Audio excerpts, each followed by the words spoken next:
Okay, folks, we are ready to go and the technology is definitely going to work.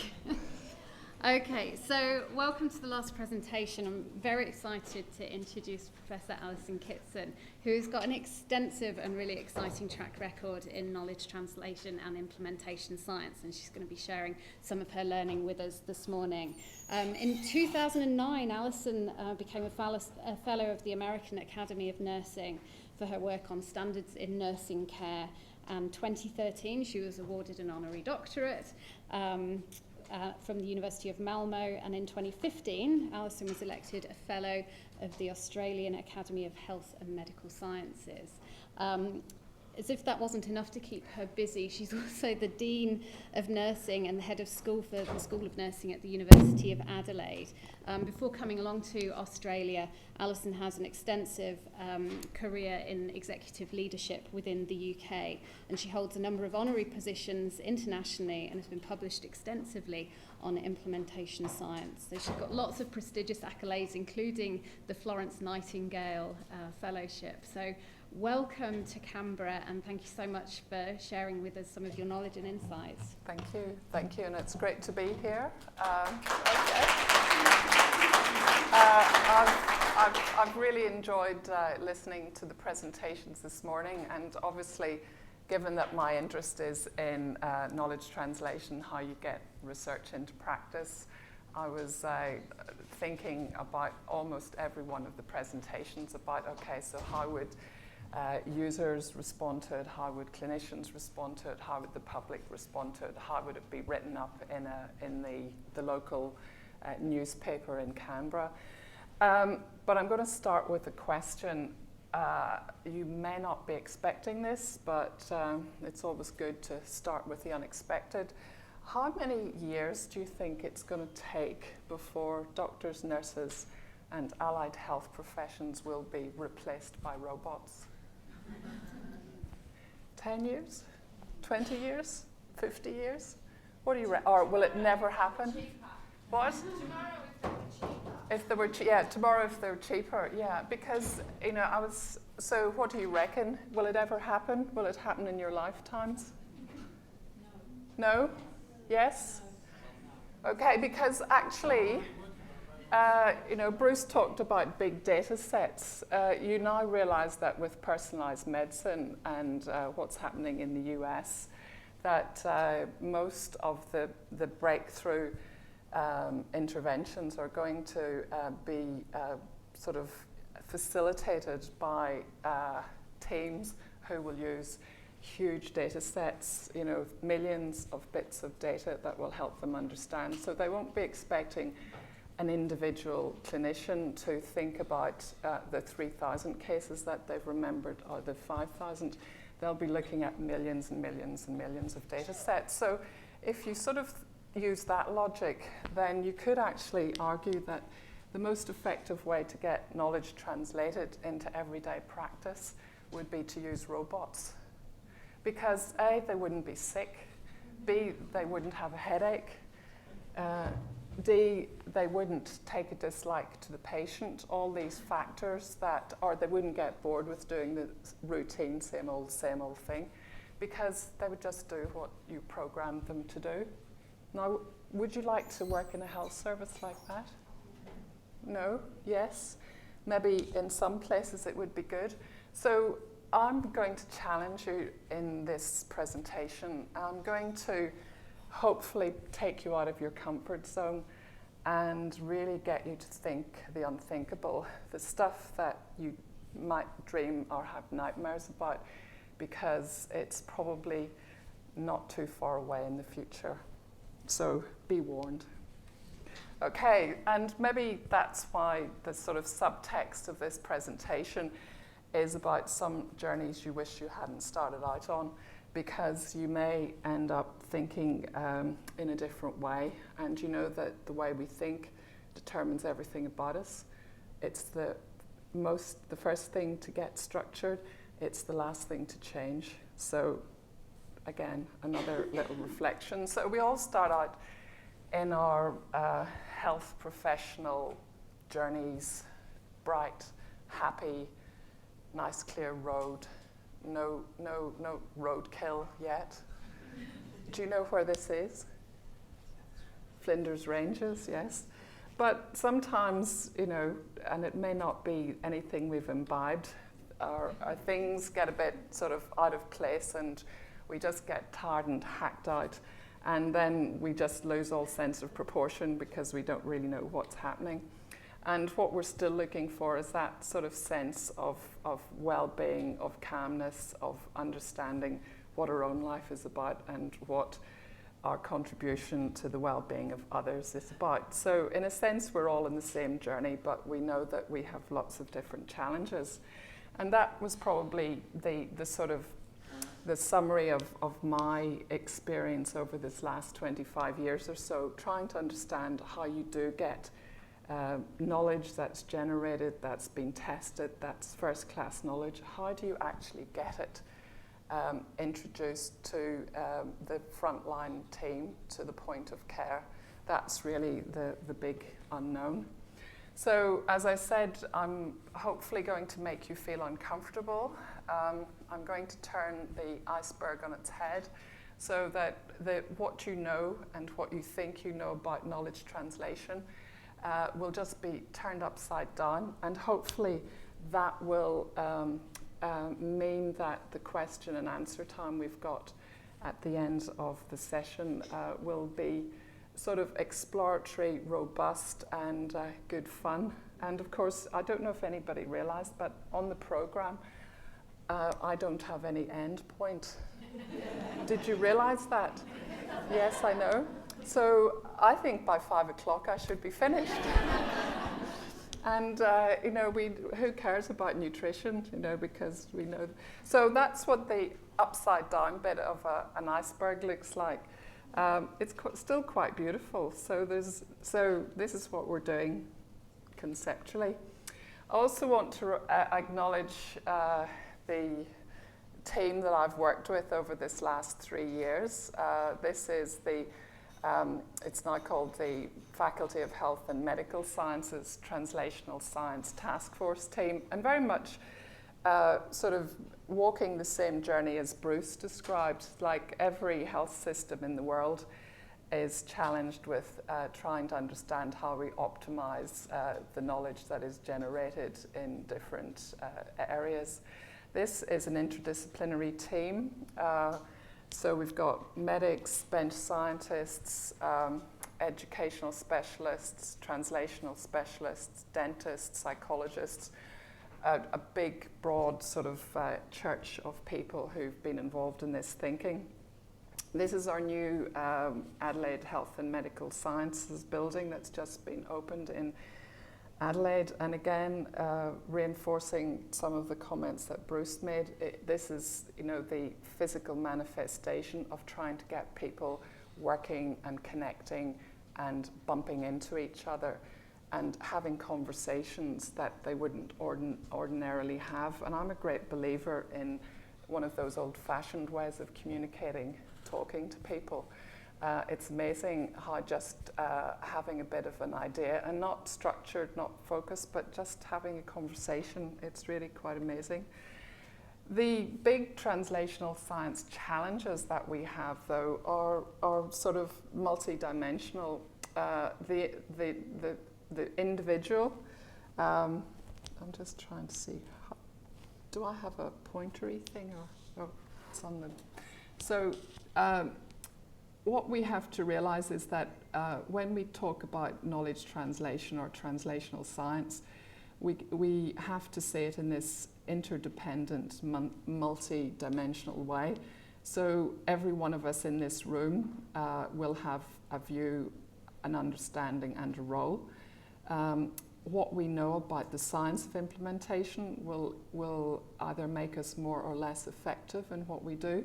And then the places we work in will also have an impact on how effective we are.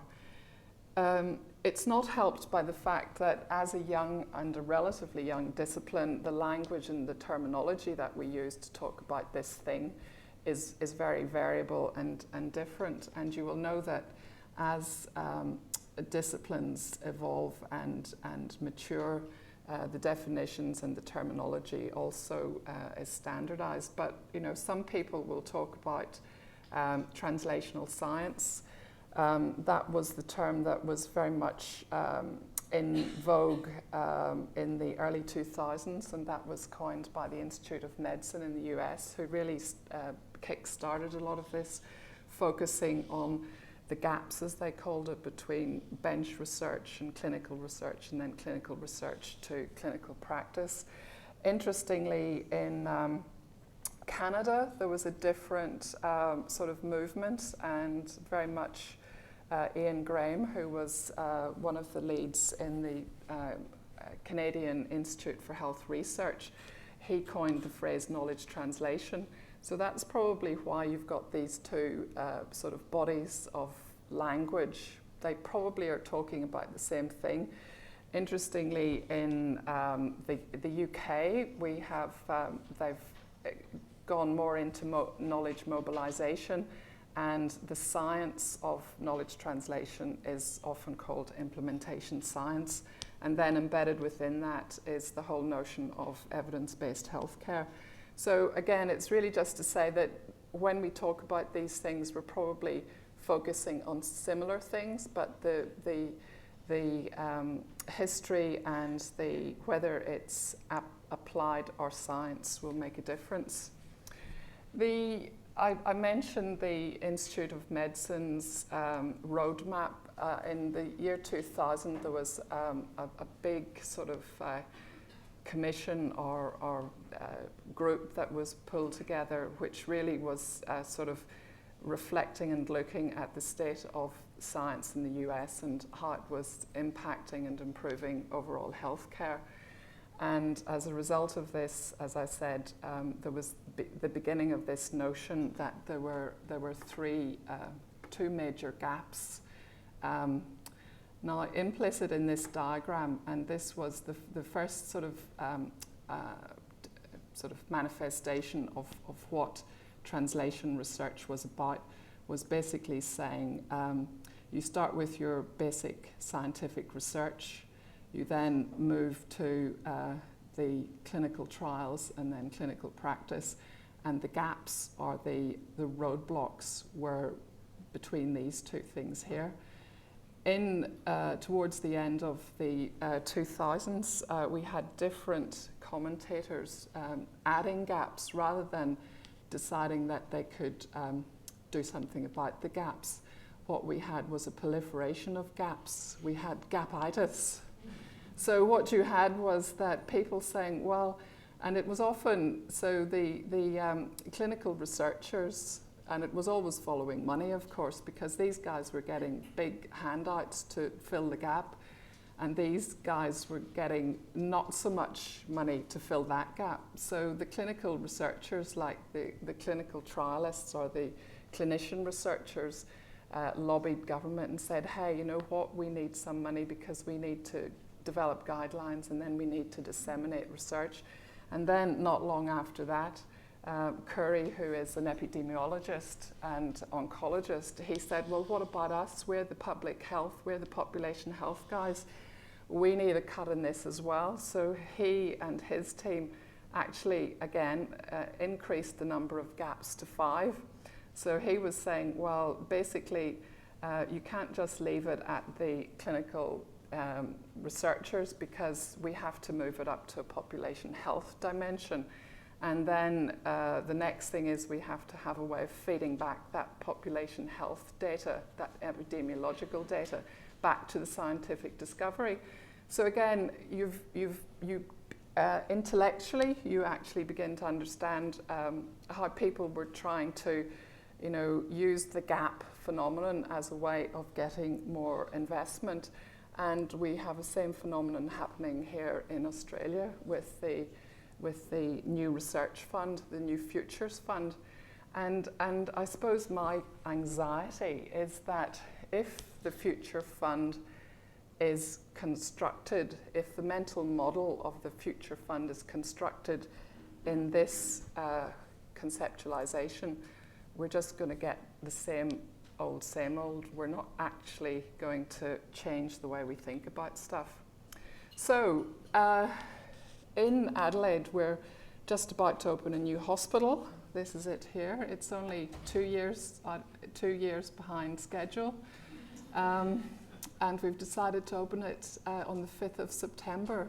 And I was just sharing with some colleagues, this is like the prime time to be opening any new hospital, isn't it? When you're inundated with flu and you've got the AMBOs going on strike. So we've got all sorts of interesting things happening. Does anybody know what building this is? SAMRI, yes. Has anybody been in it? Yes. What do you think? Good, yes, it's amazing. Too small?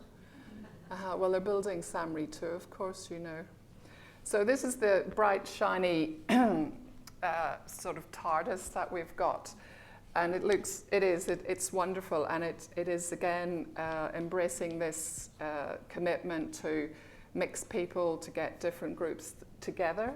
But again, I would say that unless the mental models and the ways of thinking of the people in the building have changed, then we're not going to get the breakthroughs or the creativity or the changes. And this is the SAMRI, and the whole of the South Australian health system has been designated as one of these advanced health translational research centres. And I'm part of the implementation and evaluation team that is looking at how we actually sort of use the science that's being generated to actually see how we can make impact at grassroots level.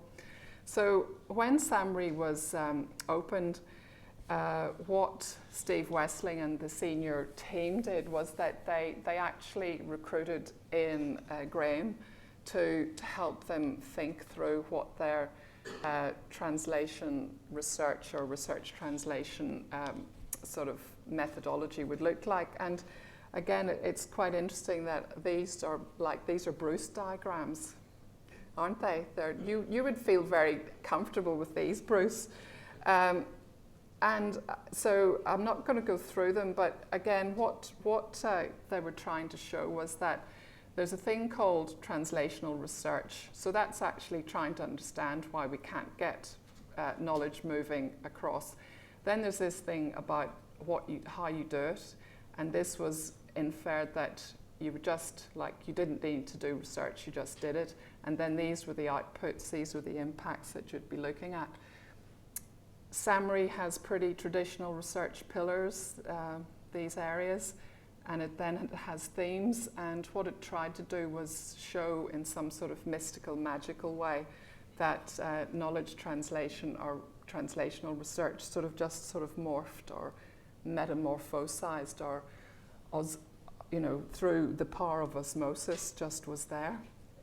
It then sort of referred back to Curie's gaps, and then it sort of summarized saying these are the sorts of things that the sort of research that we would need, and gave examples.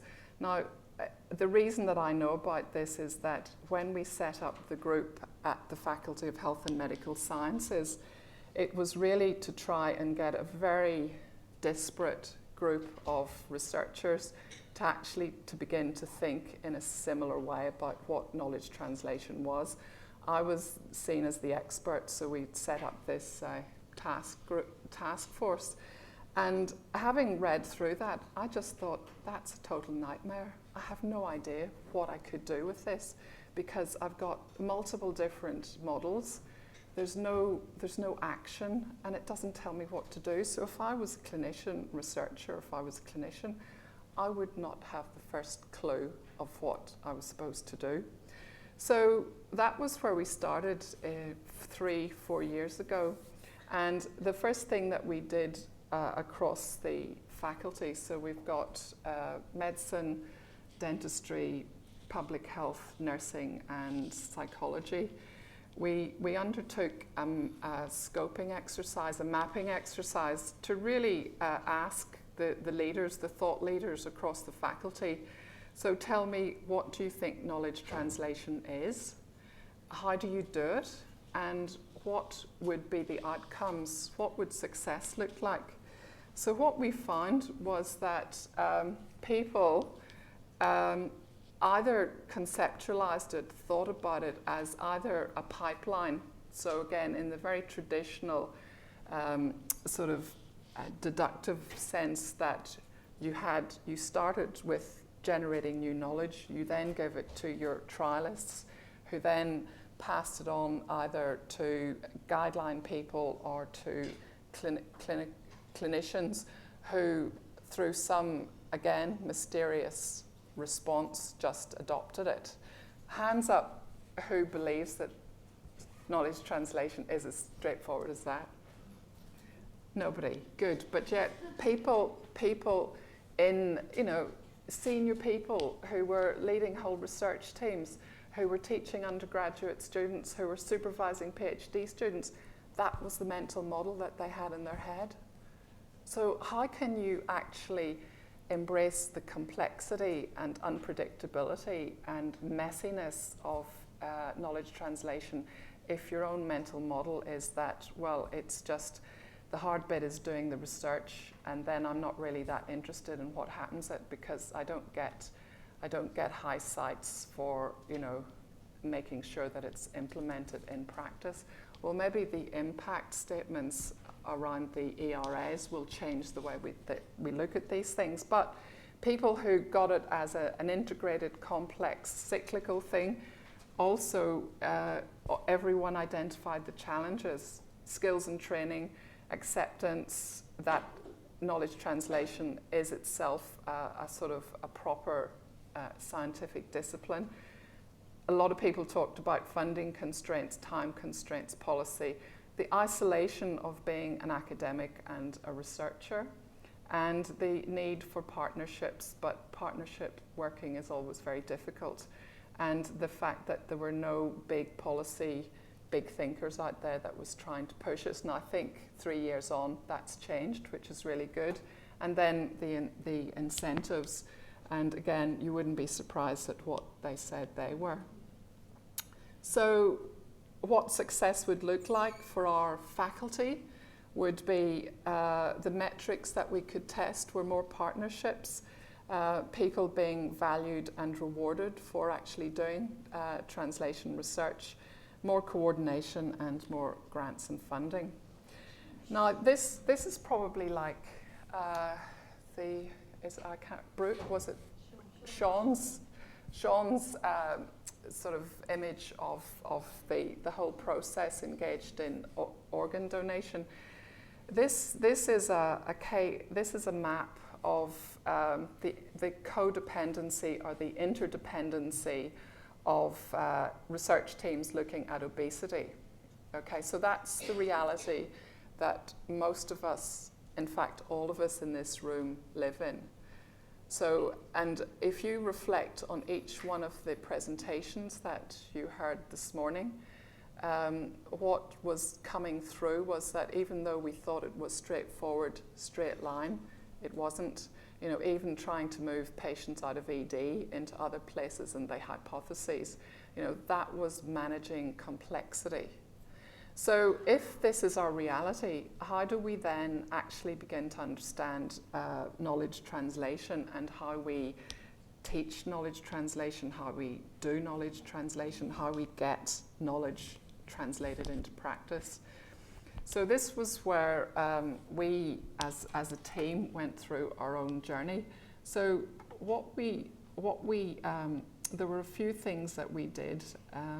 So you will remember in the couple of diagrams that I showed you early on, was that there was no real explicit mention of the people who use knowledge. And there were a number of elements that were being developed, and we actually used these elements as the sort of the building blocks of the way that we were starting to think about what knowledge translation would look like. But instead of gaps, we sort of took, and our physiology colleague wasn't terribly happy at this, but we moved the notion of gap to a notion of a synapse. Okay, so and he said, Alison, you can't do that. And I said, too late, I've done it. But that was the sort of changing the thinking. So if you think gap, you think deficit. hole, how can I ever get over it? If you think synapse, and particularly if you've got a sort of biology training, you think, there's something, it isn't that there's nothing in it. In fact, there's loads of really interesting stuff happening in it. So how do you unpick it and understand it and start to shape it and mold it and change it? So that, and we also said that what was really important was to have the end point, the vortex to the people who were going to use the knowledge, and they would be anybody, there are multiple stakeholders.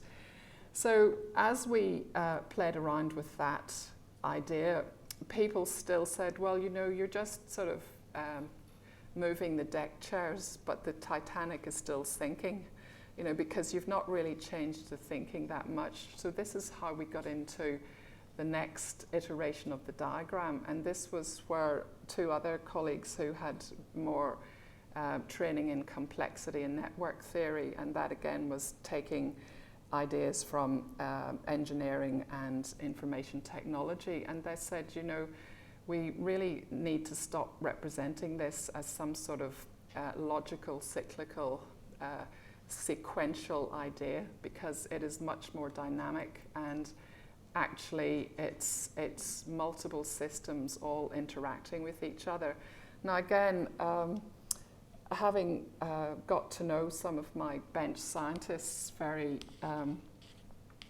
well, I know that they're very, very familiar with doing mouse models or rat models and all sorts of modeling, where you actually begin to sort of look at the complexity at the cellular level or at the human level or at the disease level, and actually understanding that all of these things are very codependent or interdependent. So what we were trying to do was actually saying, okay, well, if our big thinking about our KT complexity network has to have that internal dynamism, then what are the things that actually hold these structures together? So this is where we said, well, if the coordinates of the network are problem identification, knowledge creation, knowledge synthesis, implementation and evaluation, then each of these is in themselves like a complex adaptive system, and they have contingencies and links together that are going to fire them up or close them down, help communication or hinder communication, and if that wasn't enough, then within that you have all these other stakeholders or groups or facilities that are going to influence it as well. So we were meeting like once every 2 weeks, and it took us over 2 years to get to this model. And then we looked at each other and we said, nobody's going to understand this, because it's taken us this length of time to actually understand the complexity. And they said, okay, so we're going to have to go out and we're going to need some examples from real life implementation science, clinical practice, to see if we can test this model. Now this is the thing that it's not going to work. So unfortunately, this was one of the, so this is an animation. It hasn't picked up in this, but again, it sort of illustrates how we were trying to connect and get people involved. So the building blocks of this theory, this model, are first of all that in complexity thinking and network thinking, and again I'll be interested to hear those of you who are familiar with this, you basically have just a very few building blocks. You have nodes, hubs and clusters. So a node is a single agent, and that could be an individual or a thing, and they interact with other agents. So you could see me as a node. I'm here today as a node, and I'm telling you about something that I'm doing. If Bruce gets excited about this, he's on the cusp of excitement, on the edge of a seat. So he then could say, he could respond and he could say, this is really great. I want Canberra to really test this out. So all of a sudden, rather than a node, he becomes a hub, and particularly if he can get other people interested in this new idea or in this different way of thinking. If there's more people, then that becomes a cluster. And if, before you know it, you've got a network. So that's what it would look like if you had an implementation cluster. So people who were involved in trying to get a new drug introduced into a hospital, or going back to one of the examples, how to get advanced care directives in the ED. So you've got an implementation team who might need to go back to someone who had generated guidelines around advanced life directives. That communication is predicated on the strength of the interaction between individuals. So, for example, tell me who discovered DNA? Who were the first people to discover it or describe it? Exactly. Who discovered penicillin? Yes. Okay. What did Pasteur do? Pasteurized milk. Yeah. So every one of those innovations are scientific breakthrough. Guess what? It's linked to an individual. Okay. So the premise on knowledge translation, on implementation science, on this complexity network, is that don't underestimate the power of the individual champion or agent who's actually going to be the person in the system that is either going to be attracting people to follow them or repelling them. Think about it in your everyday clinical practice, or in your research, or in even your private life. Most of the things that happen that are positive and good and give you energy are the things that are built on relationship and people having a shared understanding. So you're basically doing knowledge translation in the way that you persuade and you innovate and you bring new ideas on. You will know in your team who are the innovators. You will know in your team who are the cynics who need a different sort of information. Knowledge translation, getting new ideas into practice, is understanding the science behind all of that. So the psychologists are really, really important in this in order to make these changes happen. So again, what we were saying in the way that we were building up this model, we were saying that there's nodes and hubs and clusters and subnetworks in each of these areas. So each of these pillars will have that sort of configuration. That's the DNA of the knowledge translation. And depending on how effective the nodes and, well, the hubs are in actually, again, think of the synapse actually jumping across, because when you jump across, it means you're entering into another paradigm, another way of thinking, and that's always difficult. Think about our multidisciplinary teams, like doctors, nurses, allied health professions. Do we ever talk the same language? But what we should do is see that multiple perspectives as the way that we generate the best decisions, and particularly if we have our family and our patients as part of that multidisciplinary team. So again, that's another illustration of knowledge translation. And again, that will determine the effectiveness of it, will be determined by who is operating as the hub. So think about, that champion, that person, or those people at different moments who are actually bringing and synthesizing, pulling things together. So these are the definitions of what each of these dimensions means. Again, I won't go into it because you don't really need to know the work that we did to validate it. The only point I do want to make is that in the earlier descriptions, most of the sort of deliberations were separating out basic clinical, preclinical, epidemiological and health service, population health related approaches. What we have done is said that that knowledge creation complex adaptive system has multiple subsystems within it. And what it also has helped us to understand is that the other pillars in the network haven't had as much scientific rigor around them. So we're only beginning to understand what problem how we generate good ways to understand what a problem is or what the nature of a problem is. We're only beginning to, through the work of the Cochrane and Joanna Briggs Institute, we've got a lot more science around our knowledge synthesis. But lagging behind are these two bits here.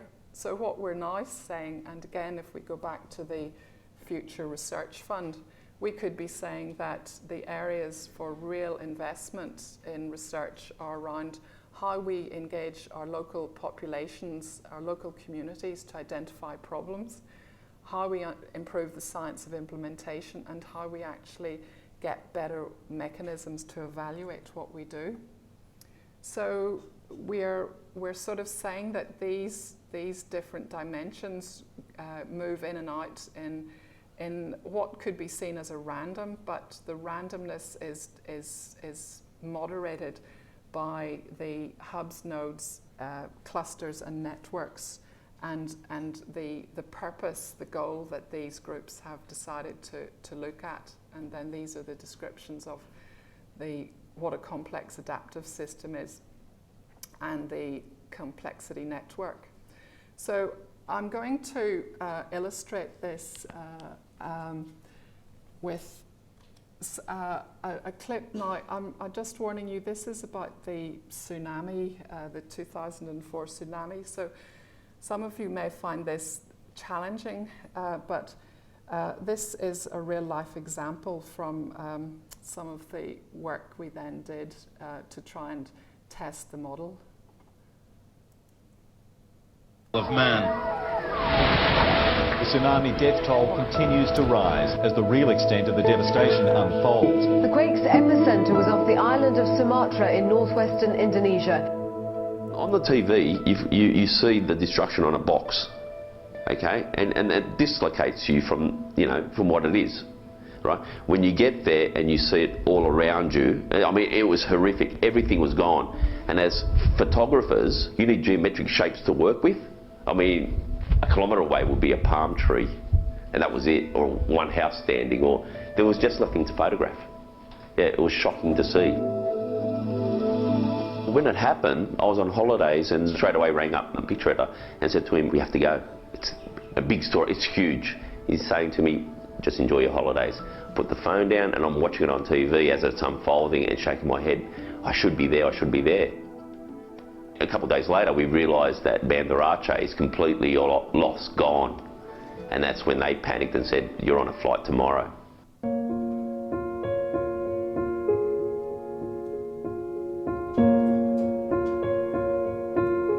I was like, yes, the biggest story. And my ex-wife, she asked me a question, why are you going? And I said, if one of my photos makes one person put their hand in the pocket for $1 to help, then I've done my job. And she said, well, you're going for the right reasons. They were pulling out 3,000 dead bodies a day for mass burial. And I watched the bodies go from death to becoming skeletal in 18 days in that sun. You could smell it. It was horrific. You could smell the death everywhere. There's hundreds of photos I have of dead bodies. I'll never look at them ever again. Yeah, I don't want to see them.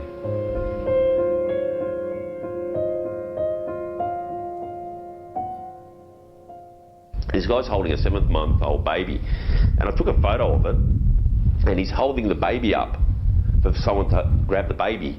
And I was looking around, no one was picking up the baby, right? And I said, give him here. And I picked him up and I held him, because my kid was 7 months old. And I asked the guy what happened to the rest of his family, and he had lost 5 children and his wife. And that baby was the only baby. And I had nothing on me other than cigarettes. So I offered him my cigarettes, and he took them, and we lit a cigarette. But I'll never forget that feeling, you know, upon that baby in my hands, alive.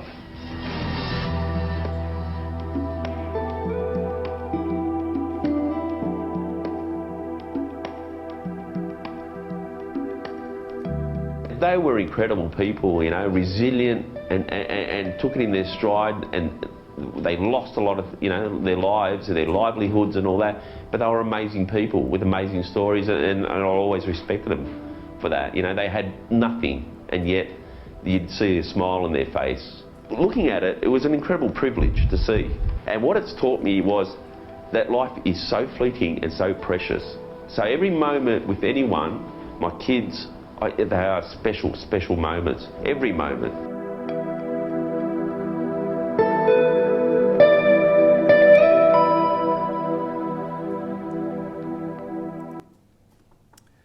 Okay, so the reason I'm shared this with you is because one of the forensic ontologists or odontologists who volunteered to go out to try and cope with the impact of the tsunami, she was faced with, given the fact that the bodies were decomposing at such a huge rate, they had two complex adaptive systems operating.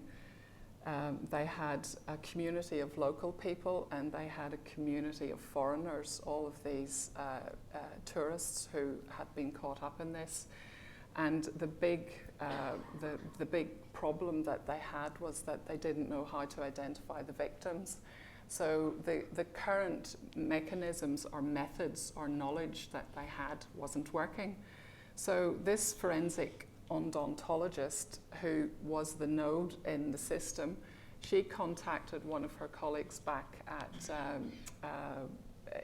in London and said, "You really need to help me because we don't know how to identify the bodies. Can we actually use you and your team to help us know how we can use the normal developmental process of infants?" So it was really looking at the sort of the way the teeth develop. So this person became a sort of a node, because she said, "Yes, I'll galvanize my team and we'll try and start to work with you."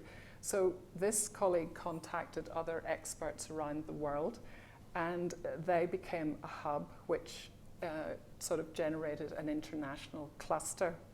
So the group then went to the evidence to see what methods they could use.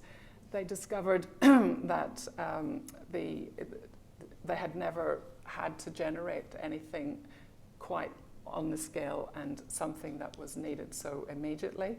So they went through the evidence. They kept the health system back in Thailand involved. They contacted the communities. They were involved with government sectors. So they were managing all of these other different groups to try and help see how they could move through.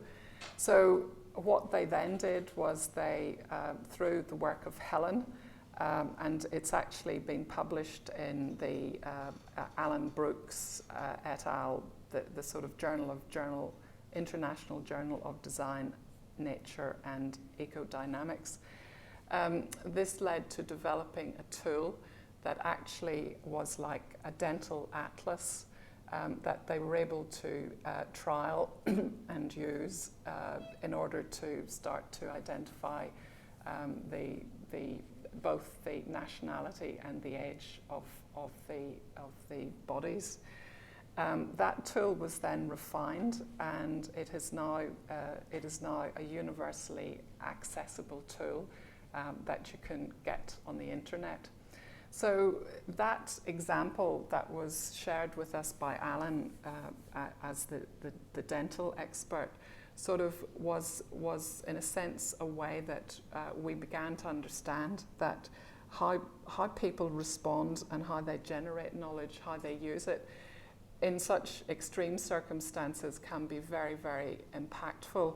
But equally, if you think of the sorts of challenges that you are faced with on a local level, at a hospital level, in a specialist level, it might be that you could both understand the things that worked, but also begin to understand why certain things haven't worked. And again, just very quickly, another example that we tested was another colleague who's working in PEDS and reproductive health. She had been involved in developing a new medium for growing embryos, so it was a new agar, or a new solution. It had been tested, patented. All the trials showed that it was really, really effective. But when it came to convincing colleagues, clinical colleagues, to use it, absolute no, we don't want it. And through us talking to her about this, she said, oh, I now realise what I should have done. I should have got my clinical colleagues on board really right from the start, because they didn't know what we knew. They didn't know that 50% of the embryos could be saved if they used a different solution. They were just being reinforced by the people who were selling them the old solution, and they didn't want to change, and change was too much hard work. So in sort of modelling that example, we began to sort of see how the problem of modelling that example, we can actually start to think in a multi-dimensional way.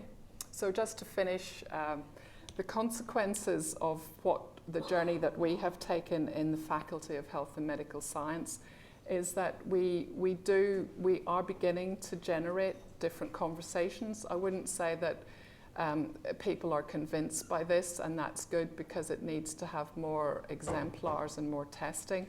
But we actually can begin to hypothesize how this different way of thinking can shape the policy, and how the government and how community responds to getting knowledge into practice.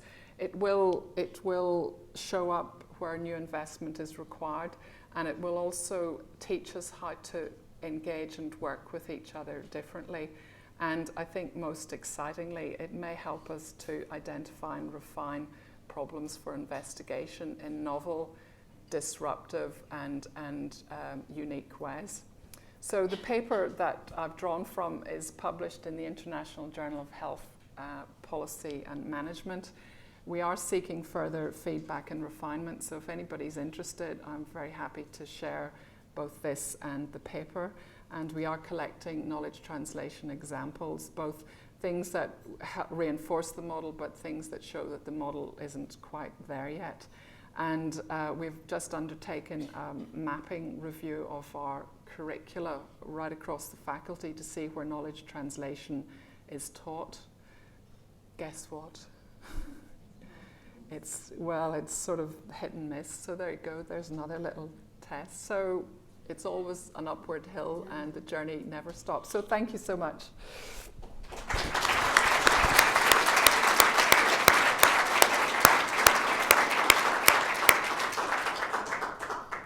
Thank you, Alison. I'm sure there's going to be a ton of questions. Where shall we start? Yes, go ahead. Thank you very much, Alison. That was really interesting. I have recently been teaching first-year nursing students and a subject called Nursing Inquiry, which did include some information on knowledge translation. So there's a little bit of the hit. But it was sort of like spitting into a cyclone. They could not understand for 1 minute why I was not teaching them how to take a blood pressure or administer an injection or calculate a medication dose.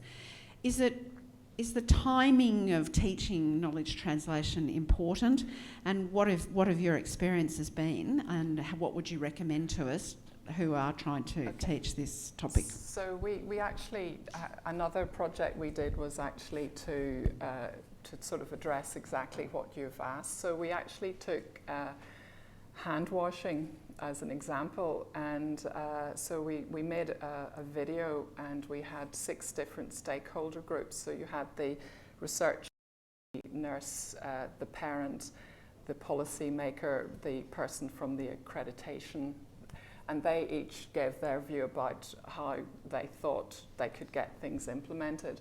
And then we did sort of like a role play with the students where they had to take on the role. So they had a group of consumers, a group of researchers, and they had to develop a way that they were going to get their research implemented. And then everybody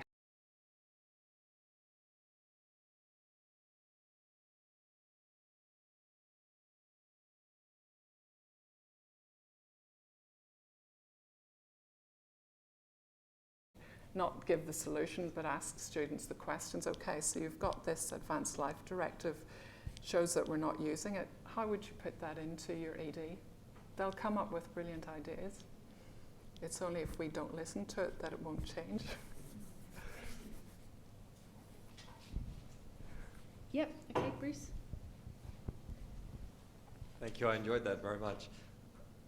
You've got a nice solution to a wicked problem there, I can see. And I was just thinking about it a bit further. We were sitting here, and I was wondering about tacit knowledge translation, and how do you in your models? That's a really good question. I think that tacit knowledge has more opportunity to emerge in a dynamic, interactive model like this, because I think one of the unintended consequences of the evidence-based healthcare movement is to denigrate experiential and tacit knowledge as less reliable and less important. And again, if you go back to the definition that Sackett and colleagues talked about evidence-based medicine, it was the mix of research evidence, of experiential knowledge, and of understanding what patients' desires was that created the best solution. So I would reckon that, again, freeing people up to be more capable of using the multiple sources that they do draw knowledge from, but in a way that is challengeable, will always lead to better solutions. And this is just one step into the wicked problem. I wouldn't say we've got the solution, but it is about, as I said, trying to challenge our ways of thinking. Michael.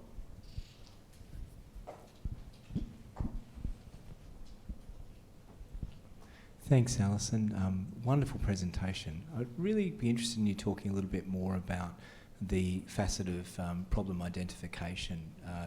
So much of our assumptions about what the problems, what the challenges that we face are heavily ingrained within the systems of meaning that we operate within, particularly from a healthcare context. And I heard you talk about the importance of disruption and empowerment and involving of other people potentially as hubs as part of that process. But I wonder if you could just sort of unpack that a little bit more. And I would love to be able to unpack it a little bit more, but I would have to say that this is one of the neglected areas. So, but really from, again, working in this area, if you take the obesity example that I showed, so there's multiple systems all trying to work together to understand what is a very, very complex set of reasons why we do have obesity epidemic. What are the most effective solutions to it? So for me, the first step is to actually, if you've got a big wicked problem, like how do we manage obesity, then part of the problem identification process is how do you actually, sort of just peel all the different dimensions of that problem. How do you then get the mixed teams together, both to work on a part of that problem, but then to put it all together, and how they get the feedback loops very quickly into the system that helps them know that they're going down the wrong alley, and that they've got the stakeholders with them.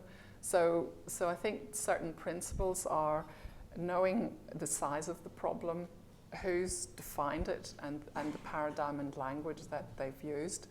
how refining the problem will be improved by having multiple perspectives and multiple stakeholders, and then trying to partner with those key stakeholders right from that problem identification to the trying to test out solutions. So, for example, the work on the advanced life directives, and I was thinking, and again, one of the comments that was made was, make sure everybody has them. I literally was in a conversation with an associate professor of law yesterday with a PhD student, where she said the law in South Australia sucks, basically, around advanced life directives. She said it is absolutely unworkable.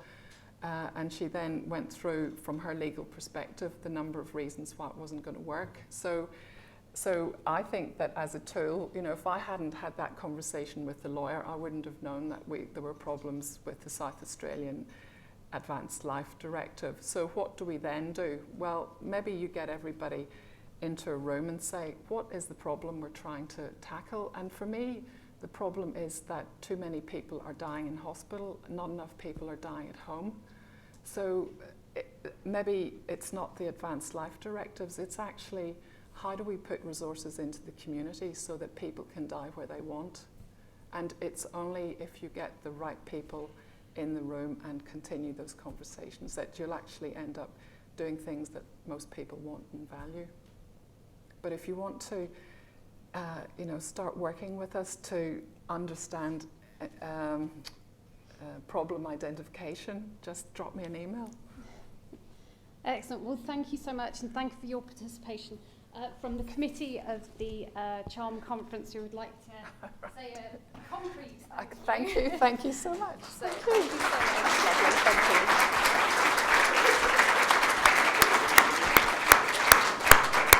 And now, just finally to wrap up the conference with a big bow, I'd like to welcome Hannah Clark, who is chair of the conference committee and Queen of Charm.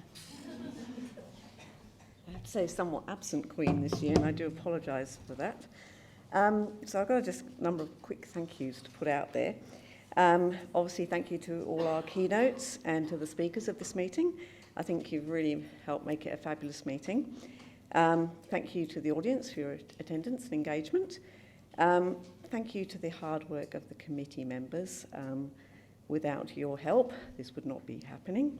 And also to our sponsors. I think we've had some fabulous sponsors this year, so again, great thanks to them. And I think the biggest thanks goes to that young lady over there, Kath Rollinson. She has worked tirelessly for the last couple of weeks without me. And to my co-chair, Diana Perriman, thank you very, very much. And I promise not to walk away again.